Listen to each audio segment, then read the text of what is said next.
आपने कहा कि मरवा साहब का ताल्लुक आपकी पार्टी से है, तो कौन सी है आपकी पार्टी? पाकिस्तान तरीके इंसाफ आपको ऑन नहीं करते, मरवा साहब को भी उन्होंने निकाल दिया। सबसे पहली चीज़ ये कि आपको मैं क्लैरिफाई कर दूँ, तहरीक इंसाफ में ना मैं कभी था ना मैं हूँ। मैं हमेशा इमरान खान साहब के साथ, और तहरीक इंसाफ के चप्पड़ गुंजे हैं, इनको तो मैंने हमेशा जूते के नीचे रखा है। अल्लाह की मेहरबानी है, वो राज़ी रहे। इनकी तो कोई औकात ही नहीं थी, ना उस वक्त थी ना आज है मेरे लिए।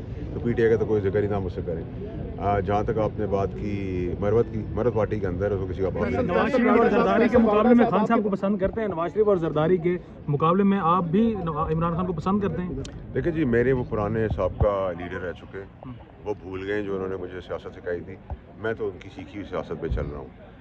जहाँ तक आपकी पसंद नापसंद की बात है, तमाम लीडरान हैं उन अपनी अपनी पार्टियों के अंदर, मैं किसी की पार्टी का हिस्सा नहीं। फैसल बावड़ा साहब, आपके पास काफ़ी इनसाइड न्यूज़ होती है खान साहब की रिहाई को लेकर, क्या समझते हैं? कब तक खान साहब रिहा होते हुए दिखाई दे रहे हैं आप?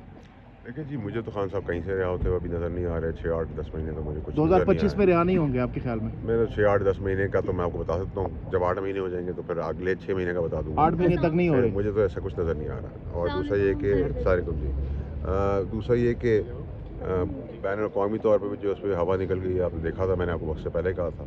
तो ट्रम्प कार्ड तो जो है वो प्ले कार्ड की तरफ रह गया है। शोर शराबा रहेगा, पर क्रिकेट का सीज़न आ गया है, फिर सर पे रमज़ान है। हम सब भी रेस्ट करें, आप भी रेस्ट करें, उसका गर्म करेंगे सियासत। हनीफ अब्बासी साहब कहते हैं कि आप उन्हीं के मतलब वोट से सेनेटर मुंतखब हुए हैं। वो ये भी कह रहे थे कि आपको इस बात का मतलब ख्याल भी रखना चाहिए, तो क्या कहेंगे? वो भी प्रॉपर वोट से। आपका नाम क्या भाई? अलानूर वजीर। वजीर भाई, उसके हाथ रखना कंधे पे मेरे भाई हनीफ के। उसे कहना है थोड़ा सा समझदारी का काम करे। इतने वोट थे तो अपने लिए ले लेते, ना मैंने उसके वोट लिए हैं, ना मुझे उसके वोट चाहिए, ना मैंने कभी लिए हैं। अगर इतने वोट थे ना तो खुद इलेक्ट हो जाता।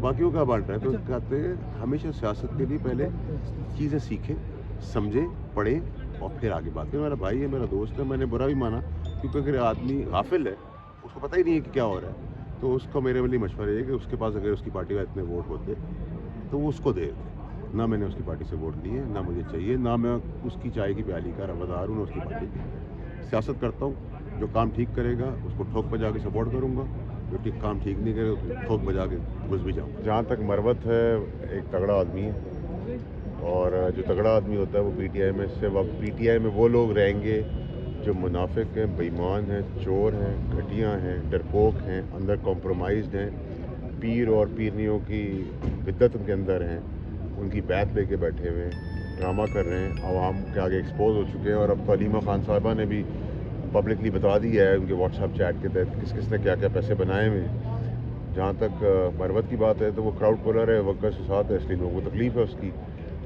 फवाद चौधरी मेरा दोस्त है, और फवाद चौधरी की ज़रूरत है पीटीआई को, और खान साहब भी चाहते हैं कि वो पीटीआई में आए, लेकिन पीटीआई के मुनाफिक नहीं चाहते कि वो आए ना। वो जाना भी चाहता है, खान साहब लेना भी चाहते हैं। मेरे ख्याल टाइमली वो आ जाएगा। जहाँ तक उसका जो झगड़ा वगड़ा हुआ है, मैं समझता हूँ कि मुनासिब नहीं है कि शाहीन साहब भी उनको इस ज़बान में मुखातिब करते, और फवाद को भी चाहिए था कि इस किस्म का काम ना करते। दोनों गलतियाँ इंशाल्लाह आइंदा नहीं होगी, दोनों से बात कर लूँगा मैं। फवाद से तो होगी, उससे भी बात कोशिश कर देगा। ख़वातीन के हवाले से बयान दिया कल, उसको सोशल मीडिया पे बहुत ज़्यादा क्रिटिसाइज़ किया जा रहा है कि पिछले दिनों जो 9 मई के बाद ख़वातीन के साथ गिरफ्तारियाँ हुई और उससे जोड़ा जा रहा है, आप उसको कैसे कहेंगे? देखिए, आर्मी चीफ जो है हमारे बड़े नेक नीयत आदमी है, और अगर किसी खातून या कोई आदमी, मर्द औरत ने कोई जुर्म किया है, जुर्म के ऊपर कहीं नहीं लिखा हुआ कि औरत या मर्द को बरतरी या कमतरी हासिल है। जुर्म जुर्म है, कोई भी जिसने भी कोई जुर्म किया है वो उसके ऊपर जुर्म लाजिम है, चाहे वो औरत ने किया है या आदमी ने किया है। लेकिन वैसे जो बात है इन जनरल वो ये है कि बहुत अच्छी बात है, एक बड़ा मुस्बत बयान है, और उसके ऊपर हमें सबको देखने की ज़रूरत है। औरत का रोल माँ का भी है, बहन का भी है, बेटी का भी है, बीवी का भी है। तो एक बड़ा इंपॉर्टेंट रोल अल्लाह ने दिया हुआ उनको, और हमें उनकी जो कमतर बदतर इस खत्ते के अंदर ये जो सोच है उसको तब्दील करने की जरूरत है, वो उतनी इक्वल है जितना बाकी। अच्छा, पीटीआई इस बयान को, जो आर्मी चीफ का बयान है, अकेली मरियम नवाज से जोड़ रही है कि सिर्फ इसी खातून की इज्जत है, इसी का सब कुछ है, बाकियों का कुछ नहीं है। इसको आप कैसे देखें? देखिए, अब आप लोग पीटीआई को सिर्फ देख ही सकते हैं, सुन सकते हैं, एंजॉय कर सकते हैं, बाकी तमखम तो रहा नहीं। अभी आप देख लें पार्लियामेंट के अंदर सब लेटे हुए, वहाँ गाड़ियाँ खड़ी हुई हैं, मराते ले रहे हैं, गाड़ियाँ बदला रहे हैं, ट्रिप ले रहे हैं। इस बकवास का तो कोई फ़ायदा है नहीं। पीटीआई की जो असलियत है वो पब्लिक के आगे आ चुकी है। لوگ خان صاحب کو پسند کرتے ہیں جو ان کے ووٹر سپورٹر ہیں. نہ ہمیں اس وقت ووٹ ملا تھا, نہ ہم میں سے کوئی لیڈر تھا, نہ ان میں سے کوئی لیڈر ہے. یہ تو لیڈر سر یہ بتائیے گا کہ شبلی فراز صاحب نے ابھی پریس کانفرنس کی انہوں نے کہا کہ سینیٹرز کو واؤ کر کے مخاطب کیا گیا, اس پہ وہ کافی نالم بھی نظر آیا, غصہ انہوں نے کیا, تو اس حوالے سے اصل معاملہ کیا ہوا ہے سر, تھوڑا سا یہ تو بتائیے. دیکھیں میں تو جب اس ٹائپ کا شور شرابہ ہو رہا ہوتا تو میں زیادہ سگریٹ پی رہا ہوتا ہوں, میں باہر کافی پی رہا ہوتا ہوں, آپ لوگوں کو پتہ ہے. نہ میں کوئی چیز آپ لوگوں سے چھپاتا ہوں. تو جب تک میں پی کے سگریٹ اندر آیا تھا تب تک معاملہ ختم ہو گیا تھا. تو میرے لیے نارمل بکواس ہے, میں بکواس کو بکواس ہی لیتا ہوں. یہ بتا دیجیے بتائیے کہ سر جوڈیشری کو لے کر جو معاملات چل رہے ہیں, کیا اسلام آباد ہائی کورٹ میں ٹائم کا جسٹس ہے وہی آگے کنٹینیو کریں گے یا پھر کچھ نیا دیکھنے کو ملے گا؟ کوئی کسی قسم کی کوئی پرابلم نہیں ہے جوڈیشری کے اندر. چھوٹی موٹی اگری ٹو ڈس ایگری ہوتا ہے. سب چیزیں ایسی ہیں جیسے آئین و قانون کے تحت چلیں گے. سمجھ گئے ہوں گے آپ. تو ہر چیز آپ کو پتہ ہے کہ پچھلے 75 سال سے یہ ایک تماشا ہے. ادھر ہم آتے ہیں, تماشا کرتے ہیں, گالیاں دیتے ہیں, ایک دوسرے کو پھر گلے ملتے ہیں, اندر کھانے سب ملے ہوئے ہوتے ہیں تو کھا لیتے ہیں, گھر چلے آتے ہیں, انجوائے کر رہے ہیں.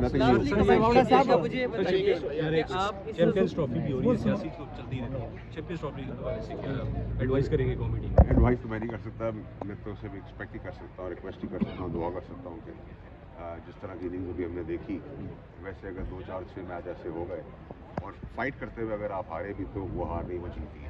تو ناٹ نیسیسری کہ آپ کو جیتنا ہی جیتنا ہے, اللہ کرے ہم جیتیں, لیکن اگر اس فائٹنگ اسپرٹ کے ساتھ اگر آپ ہار بھی جاتے تو ہمارا فروری کو پاکستان انڈیا آمنے سامنے آ رہے ہیں. اب آپ کو بھی یقیناً کرکٹ کا بخار تو ہے, تو اس میچ کو کیا دیکھیں گے؟ دیکھیں ہمیشہ کرکٹ کا ایک انڈیا اور پاکستان کی ٹیم کے اندر ایک اسپرٹ ہائی ہوتی ہے. آلدو ہماری کوئی اسپورٹس یا اداکاری کے میدان میں اس میں کوئی دشمنی ذاتی نہیں ہوتی, لیکن وہ ایک اسپرٹ تو ہے کہ آپ مخالف کا کھیل رہے ہوتے ہیں. ایکسائٹنگ میچ ہوگا.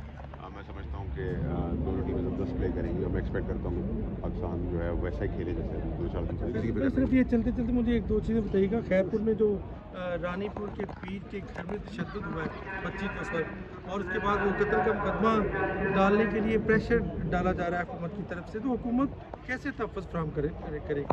کبھی مجھے اس پورے واقعہ کا نہیں پتا. میں تو ابھی ایک بڑا افسردہ واقعے کا کراچی کا جو حادثہ ہوا ہے قتل کیس, اس میں حیران ہوں کہ کورٹس نے ریمانڈ نہیں دیا ابھی تک, جو ایک بہت بڑا سوال ہے. اور مجھے اس کی بھی ڈیٹیلز نہیں پتا کہ میں